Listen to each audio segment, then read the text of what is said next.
Hello, hello. Welcome to On the Mic with Shaz. Whether you're watching on YouTube or listening on to our wonderful podcast today, where we flip the script on women in tech leadership and shine a light on the upsides with our special series, Women in Tech Leadership, The Upsides.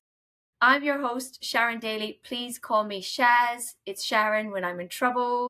I help women build tech careers where they actually look forward to Mondays. How about that? And here we talk about what's truly possible when you step into the driver's seat of your career. Each week, we get real with women who've done just that, trailblazing leaders who share not just the challenges, but the joys, wins, and freedoms they've unlocked by choosing to lead. So grab a cuppa, settle in, and let's dive in. And I am pumped today because we are joined by Loredana Perri, and she has been on a spectacular journey. She started out her career as a sales and marketing representative for Microsoft, all the way through to her current role as program delivery manager, data and technology for Medibank. Let me tell you a little bit more about Loredana. As a seasoned tech delivery professional, Loredana has a proven track record of implementing effective delivery practices within complex organizations, accelerating adoption and driving meaningful outcomes. She has the innate ability to connect with people at all levels of business, which allows her to influence, inspire, and lead with purpose, ensuring productivity, efficiency, and measurable success in everything she does. With passion at the heart of everything she does, Loredana is driven, self-motivated leader who builds high accountability teams and champions the transformative power of technology in business. She brings a strategic, solutions-focused mindset and a strong can-do attitude, grounded in the belief that learning and growth are lifelong pursuits. So good. Welcome, Loredana. It's so nice to be here, Shaz. Thanks for having me. Absolutely. My pleasure. So, for our listeners, obviously they've just got a big snapshot of you there, which is pretty cool. Now, let them get to know you a little bit more on the personal side. If your leadership style was a tech gadget, what would it be and why? Yeah, I would probably say a smartwatch because smartwatches are adaptive and always connected. They're focusing on giving the team the right info at the right time, and helping the team to stay on track. So yeah, smartwatch for me, I reckon. Ooh, I like it. I'd say smartwatch as well, and then I would just follow that up with because I'm smart. Well, maybe that's in the back of my head, but I didn't want to say it out loud. Your subconscious is just super smart. And what song instantly puts you in a confident mood before like a big meeting or the start of your day? Have you got anything that you go to? It's funny, out of everything, I think choosing a song is probably the hardest for me. Music, it's hard because if you were to press shuffle on my Spotify playlist, you'd see anything between Justin Bieber to the 1975 to George Michael. The same, yes. Yeah, like there's just like really no one song. I would say it just depends on my mood because it's my shuffle playlist makes people laugh, that's for sure. So yeah, I would just hit shuffle and see where it takes me. I'm the same. I've got like Johnny Cash, Jason Derulo.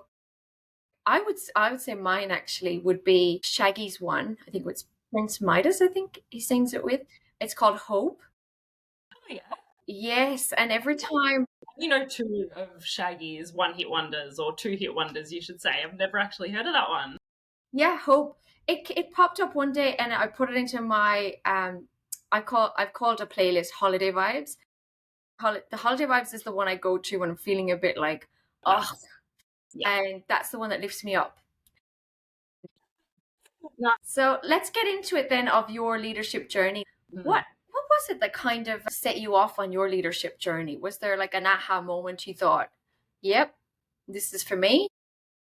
Yeah, look, I would say that for me, what's really motivated me to get to a leadership position where you can really be that grounding force or that support for a team and someone people can sort of lean on and look to, I think, is just wanting to be the leader that I felt that I wanted. And yeah, I think just experiencing different styles and throughout your career you encounter different types of people and different leadership styles and figuring out what you want and what you don't want. And I think that through hard times as well and moments that have challenged me, I think it's really made me reflect. And every time I've moved on or gone to a different role or gotten a promotion or whatever it is, it's kind of given me something to think about as far as who I want to be and how I want to show up. And I think being able to apply that and potentially positively influence someone else's life and make them feel the support that I always wanted certainly is what I think the number one thing that makes me want to do it every day. That's beautiful. That's music to my ears hearing that, because that's what it's all about, isn't it? And as we know, it's a scary place to step into that, right? But your purpose was bigger. You just said it there beautifully, that for you, you became the leader that you wanted for yourself. Like, that's beautiful. Yeah. Yeah, because it's hard. I think people are so different and people value different things, but I think ultimately leadership is just about the human element of it. These are just people, and I think treating them as such, and obviously delivering great outcomes for business and making sure that things stay on track and everyone is humming. I think it's important, but when you get the best out of people is when you treat them like humans and give them what they need to feel supported and feel as though they're heard, that they can be who they are. That there's psychological safety. They can come to you with anything, and you can guide them or help them also grow into potentially becoming leaders themselves. And I think being part of someone else's growth and seeing them develop, I think there's nothing else that really brings me more joy in people leadership in particular, because it all sort of ties into that one core ethos. So Beautiful, beautiful. And I think that's what it comes down to. When you take care of your people, the outcomes deliver. It just automatically delivers when your people are happy, when your people are engaged, the deliveries come. But I think sometimes we get focused on the outcome that we forget the people on the journey there, right? But absolutely. yeah, Yeah. that's Yeah. awesome. And what would you say then is the most unexpectedly kind of joyful or fulfilling part of being in a senior role that kind of might surprise someone who's only seen those tough headlines of how hard it is? Yeah, I mean, I think being part of influencing culture in real time, I think that being able to sort of sit there and actively be a part of positive change or providing a perspective that may not have been there in the past. And certainly for women, I think in the past there probably wasn't that female representation, and that's certainly across all forms of representation and diversity. But being that voice for women, for your team, for the ones that weren't there that are there now, I think it's being actively part of that and doing that in a way that is with respect, but also might help others learn and understand your experience or your perspective, I think is something that you're there to represent others as well. So it's certainly important for all diverse groups, but to be able to be that one to represent yours is really special. Absolutely nailed it. Yeah, it's so important.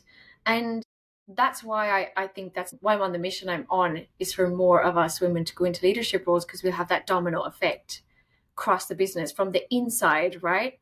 And to create this more positive talk about how great it is. And then that encourages more women to go into these roles and have that influence. And off we go. That's right. Yeah, I think I've always held a lot of responsibility in being a female in tech as well. When I graduated uni, I was the only girl, only female to graduate in that year.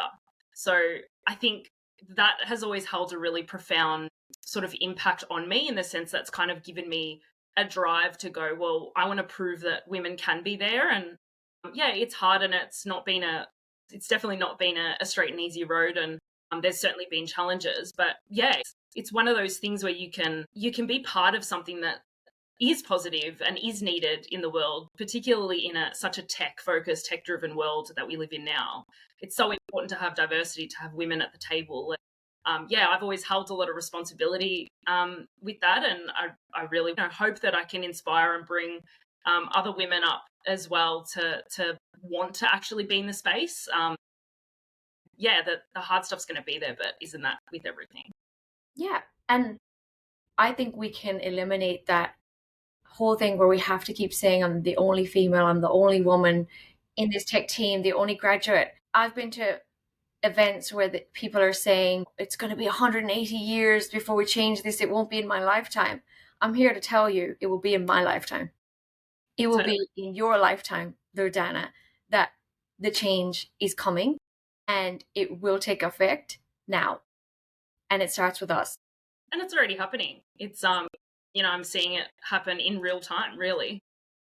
Yep. Yes, for sure. I couldn't agree more. You really want to stamp out that feeling of, oh, you're the only one, because yeah, I mean, there's definitely power in numbers, and it's really nice to see that that is actively changing, and it's happening in real time. It's really nice. Yeah. Yes, and it's the misinformation on social media where they do highlight because the negative gets traction. So they'll push that out. So as a woman in tech, if you're seeing these headlines of it's worse now for women in tech than we thought before. And meanwhile, I'm talking to women in tech every day. And yes, there are challenges, but they're loving the world of tech. Some haven't even seen challenges or difficulties. So we're not talking about that though, are we? We're not, the algorithms aren't pushing that out, you know? So that's what I want us to focus on is let's eliminate that misinformation as well and let women hear the really good parts, the upsides, which is why we're here, Loredana. And that's just powerful in itself. And that's gonna progress us quicker and faster than we can even imagine if we just choose to change the language in it, because positive impact attracts more positive impact, and it will just keep going that way the more we talk about it. And I could keep talking like this, and I I Yeah, need we to don't want to stop. scare people off. We need more. If we keep talking about all the bad stuff, people aren't gonna join us on the journey. Absolutely, yeah, we don't want to scare them off. So listeners, this is for you. So start talking positively and switch the language. Like I went to another event and these ladies were like, oh, forget it. It's never going to change. Men hate us. And I'm like, that's not the case at all. I've seen such great experiences. And we can't just based on our own personal mapping and our own personal experience, then draw a conclusion that that's it. Tech's doomed. Women are doomed in tech. It's simply not true. And yeah, let's change that language. Yeah, in my career, I've had some incredible, and majority of male mentors and men that are wanting me to succeed and actively being a part of that. So they definitely don't not want us there. It's not a matter of them hating us. There's definitely people around want to help and want to be part of the success story of women too. So yeah, I have a lot to thank for the men around me. So it's obviously there's going to be things that you might encounter that you wouldn't in female dominant industries, but that doesn't mean that it's not for you. Absolutely. And I've had times in my career, because I found myself in traditionally male dominant environments, but just with a shift in my perspective and my own mindset and my own biases, Mm, it changed the environment around me. And I'm not saying that I was the problem. I'm saying that these guys that I was working with had walls up. I had walls up. They had biases. I had biases. And when we let that all go, we actually ended up creating this environment together where we all just collaborated, got on well, laughing. So what was once an intense and quiet environment was now just laughter, and we were delivering high quality work together and enjoying yeah, it, right? Again, it comes back to the language we're talking about, because if you're constantly pushing the negative, it makes us all nervous around each other and we're all on yeah, eggshells. I can't say this and I can't do that. So it's about coming to things with good faith, good intentions, thinking the best of each other, respecting each other's cultures and diverse backgrounds and ways and characteristics, and just start understanding instead of judging.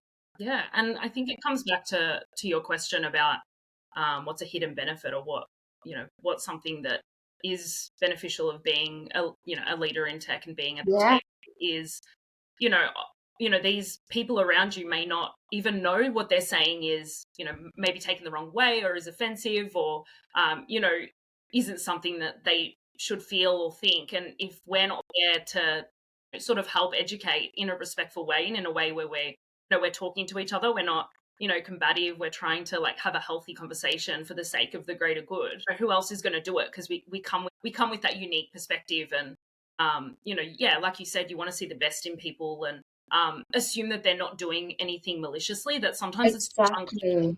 yeah, Exactly. And I found myself working in an environment where it was majority men who were the account managers, we'll say, in that environment. This is technical recruitment. And every woman that would come in and attempt to do that role, the energy and vibe was, oh, women can't hack it. They just can't do it. It's not for them. That energy, then women were coming and leaving after like 2 months. So I marched into the office with the CEO and said, make me an account manager, because the structure was we weren't the account managers, we did the admin. And I was the admin and researcher. And I marched into the office with the CEO and I said, make me an account manager. And he stuttered around the place and was like, okay, I'll drum up a contract. And then I became an account manager. And what followed is not that I, was a high performer and did really well.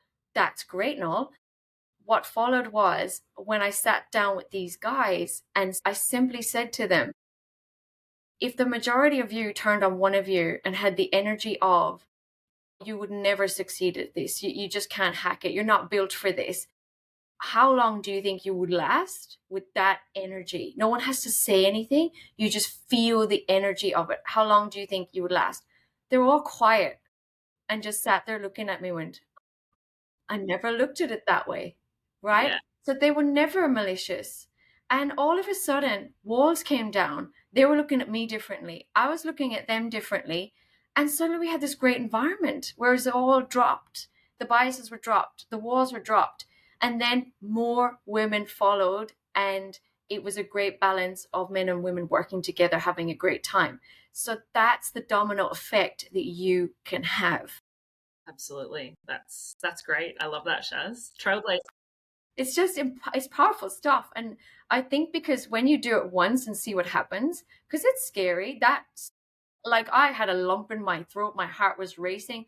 I went in and said what I said to the CEO, and then after came out and went, oh, I'm not going to swear. I could swear right now. That's the Irish passion. You can do it. That's the Irish passion in me coming out. I was like, oh, now what have I done? Like, now I have to face this. But I thought, I'm doing it for all the women out there. I was exploding. And now I tap back into that same, whenever I faced situations following that, I just tapped back into that same energy and went, hang on, I did it there. Now I can do it here. And I kept doing it. So it was really empowering, really cool. And now that I know that was possible and that men and women can work equally and harmoniously together, if we just understand each other and remove the eggshelling around each other and being careful, it's super nice. It can be such a cool environment. And so that's why we're on this mission together to get this right. Oh, love it. Yeah. So another thing that comes up, certainly in my sessions that I do coaching and mentoring women in tech, a lot of women worry leadership means less balance. This probably comes up for men as well, by the way, but we're talking about women in leadership in this moment. So they worry that it means less balance and more sacrifice. So what freedoms or life choices has leadership actually unlocked for you? Yeah, I think it certainly does depend on, I would say, the business that you work for, but you always find what you can control. And I think that leading by example and trying to create an environment of flexibility by doing that yourself and showing that it's okay to your team, and then you all sort of bounce off each other, and it just becomes an environment where you can find flexibility or find that freedom to do what needs to be done in life for each other. Yeah, I think it's giving yourself that environment and being the person to sort of set that, yeah, like I said, lead by example. Have you found that any of that has like domino affected into your personal life as well, where you feel it's created, like unlocked some cool, like empowering choices in your personal life that maybe you wouldn't have jumped on without this new found confidence in the leader that you are? Yeah, I mean, maybe subconsciously, I wouldn't say that it's something that I've noticed in my personal life where it's quite different. I think I've always worked for companies where there is a lot of flexibility. I think we've also come into an age where flexibility is so important to people, and it's something that was proven. And, I think that, being part of companies that have wanted that for their employees is, it kind of makes it a little bit easier. And so maybe it's been a bit of a slow burn where it sort of happened in my life without me really knowing. But yeah, I think being a leader in that regard just means that you can set that as a standard rather than just an optional. Absolutely. And once we're clear on our passion and purpose and what we would like for ourselves professionally and personally, because they both overlap with each other and one affects the other. Once you're clear on your passion and purpose, then it just has this ability to attract it. And so, like you said, you end up in organizations, that flexibility, I bet that's something that you attract, that's something that you want in your life. So therefore you're only going after organizations that have that. And it's so possible for all of us. If you're in an environment right now, listeners, and you're feeling like you're busy and maybe you're feeling a bit sick, maybe your body is kind of rejecting what's happening and showing up. Your body tells us a lot, by the way. I listen to my body when it's freaking out in my chest upwards, and it's when everything goes from your chest to your head and you can't breathe, you're likely not aligned anymore. So when you're aligned, I find it all goes down to the bottom, right in the middle of my belly area. And once that's feeling calm, I know I'm aligned with my values, I'm aligned with where I want to go. And then you can start attracting that. If we're constantly talking about how hard it is, how busy we are, how stressful life is, everything's hard, then guess what? Everything will be hard. So it's worth flipping the mindset. That's why I do what I do, because like you, Loredana, you became the leader you wanted to see. I became the go-to person that I would have loved on my journey in my career, because I just wanted someone I could go to as a sounding board, because I didn't know what I didn't know. And I think I would have loved somebody to help me navigate these mindsets and patterns that I'm in my personal mapping that's holding me back. And eventually I did get that help and that coach and mentor. And that's what's made me come into where I am right now. And I want to be that go-to person that helps with the how, right? Because it's so easy to say to somebody, be confident, be authentic, just follow your passion, follow your purpose. But some of us don't know what that is yet. And it's confusing to us. And particularly when you're in an environment where people around you are of a fixed mindset and the organization is of a fixed mindset or old traditional ways, you start conforming to that without realizing it. And you might be making your decisions for yourself and your personal life based on that. And it's so empowering. And my biggest passion getting up in the morning is giving women back their power to realize that's not how it has to be. Yeah, we have so much choice, and we are in an age where we can have a seat at the table, and if you want it, you got to go for it. And if you want to see the change, you have to be part of it. It's not going to happen passively. It's something that you got to be bought into. For sure. I couldn't agree more. Yeah. Get onto it, listeners. You heard us. So if you're thinking about it, don't think about it anymore. It's that intention versus action. Start acting.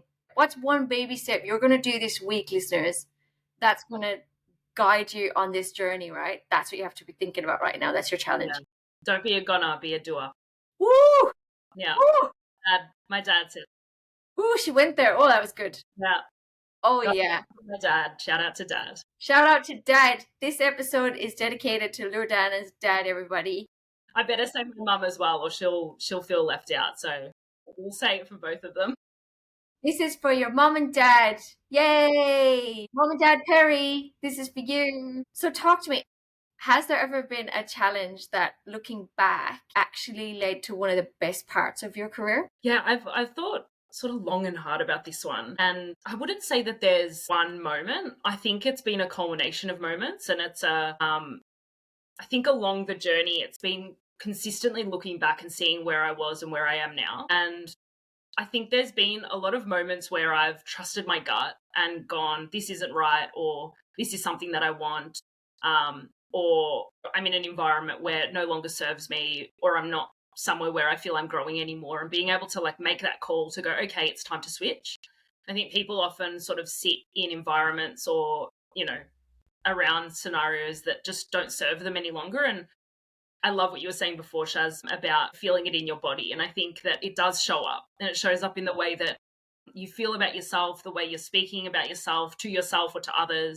And it shows up physically. What you think becomes reality. So wanting to just consistently be the best version of myself. And as soon as I start to see that slipping, I think it's where I've decided to make a change.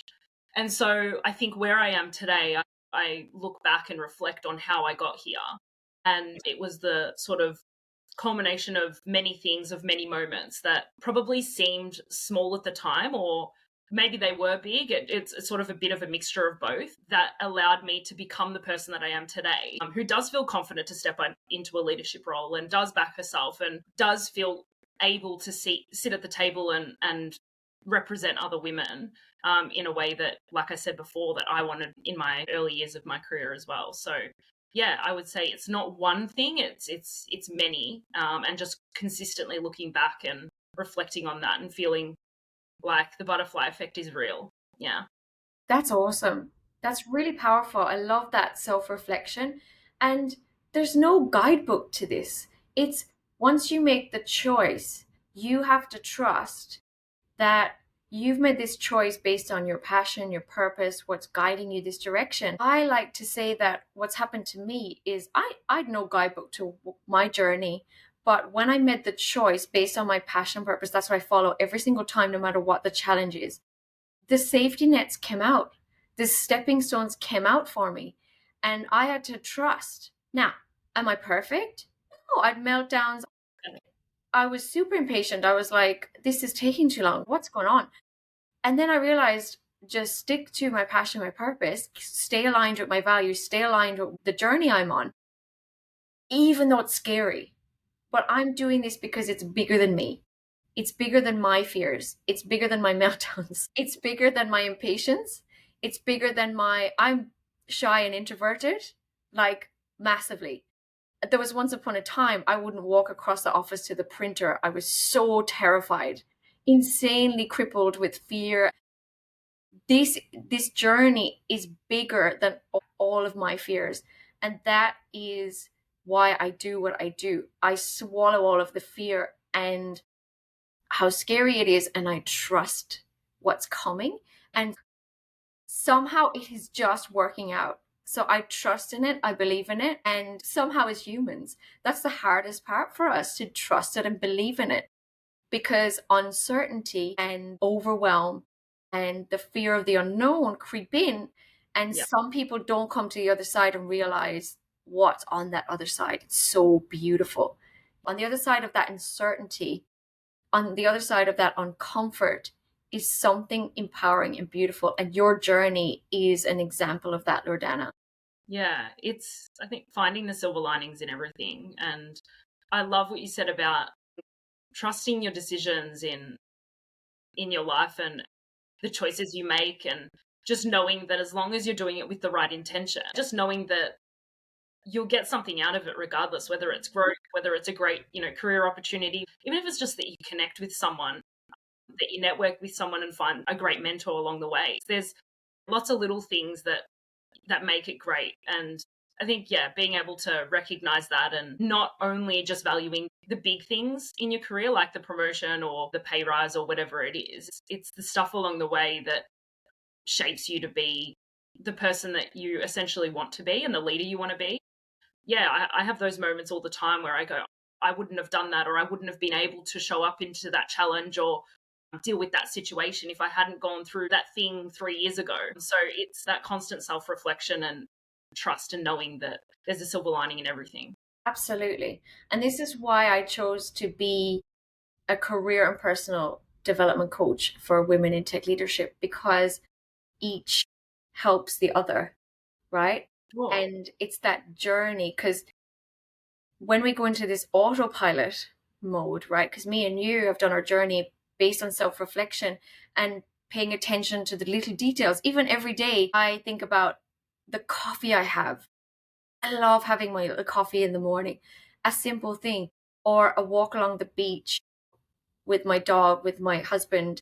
And it's those simple things. But I will tell you, once upon a time, I was in such autopilot that I didn't recognize the nice things in my personal life. I wouldn't have paid attention to that walk being a beautiful walk. I would be walking on that walk with like, I'm busy, I've no time, I've no time. But in actual fact, it's that walk along the beach that makes you more productive. It makes you more alive.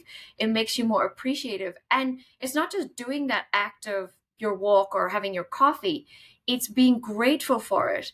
Because the more you're doing that, into your professional life, it all aligns and you start having this feeling inside of you rather than this surface level, but I am confident. You feel it. It's inside of you because you're grateful. There might be some listeners who were once like me, where I was skeptical and I was like, oh, I'd see motivational quotes and I'd be like, oh, whatever, like that's for someone else.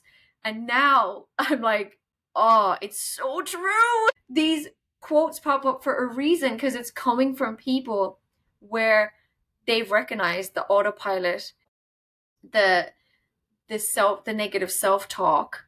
If you don't catch that, that's going to become your life. Yeah. And you You've got to be ready to hear it. Yeah.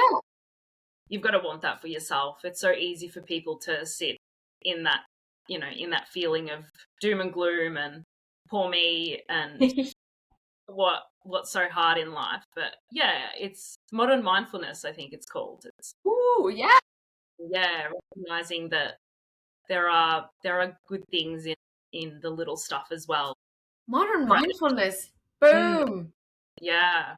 Spread that around, everybody. Love that. Hashtag modern mindfulness. So, talk to me then. You mentioned earlier about having a seat at the table. What's a hidden benefit of being in the room where decisions are made that you wish more women knew about? If you asked me a few years ago, is it something that you want to be a part of, and is it actually a positive experience, and do you feel like you get the same opportunity, and are you able to speak the same, then I'd probably go, oh, there's probably still a bit of work. But I think that, like I said before, it's happening in real time, and as I've gotten to this level now, it's being part of it, and it's being able to influence that change, and having that conversation with people, and seeing how much the world is changing, and seeing how people are so much more receptive now. It's really, really nice, and I think it does fill you with confidence when you walk out of that meeting room or whatever it is, out of that call. People do want to hear what you have to say, and it is something that can give you a lot of confidence. It helps a lot with your perspective on the world, that things aren't as bad as what the headlines say. There is truth in it, and I would never discredit that and people's experience, because, like I said, it's certainly something that I've had to go through myself, but it's the real-time viewpoint. It's seeing that things are just getting better day by day, year by year. Companies want better for women. They want better for us. And it's really giving me the confidence in my day-to-day as well, that it doesn't matter that I'm a woman. I don't care if I'm the only female in a room full of men. It doesn't matter. I feel like more and more you're seeing that we're all people trying to achieve the same results. We've all got the same agenda. We all just want to do well and feel fulfilled and align with our values. And yeah, it's seeing that happening in real time is really exciting. Yeah, absolutely. And you've come from a variety of different industries in your career as well. You started your career in Microsoft, you worked in automotive, you worked in real estate, you're now in insurance, and that's quite powerful, that along that journey. And like you said, a few years ago, it wasn't coming up like that for you, but now it is on reflection. So yeah, that's super powerful. Yeah. I think people just, like I said, I think sometimes it's unconscious. There are the experiences that are probably more blatant, where it feels not as nice, but the unconscious ones are where you're able, like I've been saying, you're able to sort of be part of that education piece and getting people to understand and seeing the penny drop in real time. There's a lot of power in it, and a lot of benefit being there to have those conversations. Absolutely. Yeah. So, Loredana, if someone listening wants to eventually be in your kind of role, what's one small thing they could start doing this month to move closer? There are studies that show that women will look at a job requirement list, look at the list and go, I tick about 80%. I'm not ready. I'm not quite there. Not yet at 100%. I won't apply for that job. Whereas men will look at a job requirement list and go, oh, I'm about 80%. That'll do. I'll apply. So back yourself. When I applied for this job, I didn't necessarily tick 100%. I actually applied for it thinking, is it a bit of a stretch role? Like, will I be able to do this? But I said, be confident, back yourself. How do you feel right now? Do you feel like you can take on the challenge? Do you think that you can take on the role and fill those gaps and fill the 20% with your grit, or I guess the skills that you have, those core values that you uphold? Yeah. And just go for it. I think if there's a role that you want to go for, there's no reason why you can't start taking the steps. And if it is 80%, then give it a crack. You just never know. You might get the call saying it's for you. So I would definitely say that it's the confidence that women need to have in themselves. Definitely. Absolutely. And I would say there's no such thing as ready. I just made a choice, made a decision, backed it, go. Someone just said, say yes and figure the rest out later. Yep. Yeah. It's so true. Yeah. I think back yourself in your ability to do whatever needs to be done. If there's a gap, you can trust in yourself that you'll do whatever it takes to get to the point where you are comfortable. It's going to be uncomfortable for a bit, but you know that you have it in you to really bridge that and work towards that, because you're always learning. You're always going to feel like there's something you don't know. That's where the fun is. I don't think me personally, I don't want to be in a role where I feel like I've clocked it and I'm coasting every day and it's easy and I'm doing it with my eyes closed. It's the hard moments or the challenging moments. That's where you are able to do that self-reflection activity and go, oh, I was there and now I'm here. And that's because I made that call, or I took that jump, or I was confident enough to say yes. Yes. Yep. And it's the ability, instead of attacking yourself and beating yourself up, and you can have a moment of that. Like, you can have 10 minutes to say, that was stupid. And then you can go, okay, what could I have done different? What could I have learned? But that's the growth, because you grow. If you give yourself grace to have your little reaction, just don't sit in it and live in it. Learn from it, grow from it. And I look back on all of those things now and go, I realize now why all that happened. Because how could I help women now with all these situations, personally and professionally, if I hadn't gone through it all myself? So I'm kind of glad, in a weird, dark way, I'm glad it all happened, because now I understand. And I think one of the things I love that my clients say is, you just get it, right? That is why I'm so glad it all happened to me. Yeah. You get it because you've been there. Yeah, exactly. And who am I to try and help if I haven't been there myself and don't understand it, right? If you haven't walked in those shoes, how can you really understand how it feels? And how can you have the passion to try and change it if you don't know how it feels? Yeah, which is linking back to that question about the hidden benefit of being there and being in the position. It's that perspective is important. Yeah. And the experience of others is what makes us better as a unit. So yeah. I think we've concluded self-reflection, self-worth, back yourself, believe in yourself, say yes, figure the rest out later. So tell me, what do you want the next generation of women in tech leadership to feel excited about? I think, sort of, just to probably summarize on what we've been saying, I think it's better than it's ever been in this industry. I think that it's more diverse, more open. There's more opportunity. You don't feel like the token anymore. And that's exciting, because it's not fun. As much as people want to feel special, this isn't one that I think we want to feel special about. I think, I'm seeing more women step into these types of roles and absolutely smash them. There's so much more representation that there ever has been before. Yeah. And so, there's so many people you can look up to and go, okay, well, if she's done it, then so can I, because it's there now. Whereas, again, like 5 years ago, maybe not. Like, my current CTO is a woman, and it's one of those things where that unfortunately, not too long ago was super rare. But seeing women in leadership roles now is the norm. And so it can be for you, because it's not a token anymore. It's an option for you. So go for it, because if you want to see change and we want to see more women represented in spaces and in roles, then we've got to be part of that. And it starts with you. And yeah, just give it a crack, because it's not that scary. Love it.